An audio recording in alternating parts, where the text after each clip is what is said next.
हाँ नाज़रीन, drama serial Chaalbaaz की नेक्स्ट आने वाली एपिसोड में आप देखेंगे कि आयजा असद से कहती है अब गुस्सा थूक भी दीजिए ना, मैंने उसे मना कर दिया है। जिस पर असद कहता है तुम उसका बंदोबस्त करो और यहाँ से चलता करो उससे। जिस पर कहती है आयजा ये इतना आसान नहीं है, मुझे नहीं लगता कि आशिर उसे जाने देगा।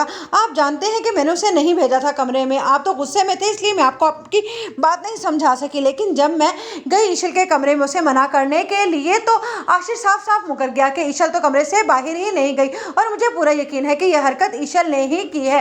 वो काम वाली भी उनके साथ मिली हुई है। जिस पर असद कहता है जो कुछ भी है लेकिन बंदोबस्त तुम्हें ही करना है, इस घर की बड़ी तुम हो और तुम पर ही सारी जिम्मेदारियां आयद होती है। इधर आयजा बहुत ही चालाकी के साथ फिर से असद को आशिर के खिलाफ करने की कोशिश करती है, क्योंकि आयजा से तो यह हजम ही नहीं हो रहा कि वो दोनों एक दूसरे के साथ खुश हैं। जब भी वो उनकी लड़ाई करवाती है उन दोनों के प्यार और ज्यादा बढ़ जाता है और आशिर उसकी खिदमतों में लग जाता है। इधर आप देखेंगे कि आयजा की माँ आयजा से कहती है कि तुम अपनी बेवकूफ़ी में अपना घर खराब कर लोगी, तुम आखिरकार अपने बारे में क्यों नहीं सोचती हो, बजाय ये कि ईशल और आशिर की लड़ाइयाँ करवाने के बारे में। मैंने तुम्हें पहले भी बताया था कि इस सब में तुम्हारा ही नुकसान होगा, एक ना एक दिन हकीकत खुल ही जाएगी। जिस पर कहती है आयजा आप तो बस कीजिए ना, आप अपनी बेटी अनाया को तो समझाती ही नहीं है कि वो किस तरह से मेरी राह में रोड़े अटका रही है। और आप जानती हैं कि ईशल शायान की वजह से मुझे लगता है कि सब कुछ जान चुकी है और वो बहाने बहाने से अनाया से ये उगलवाना चाह रही है कि आखिरकार हम दोनों के दरमियान क्या चल रहा है।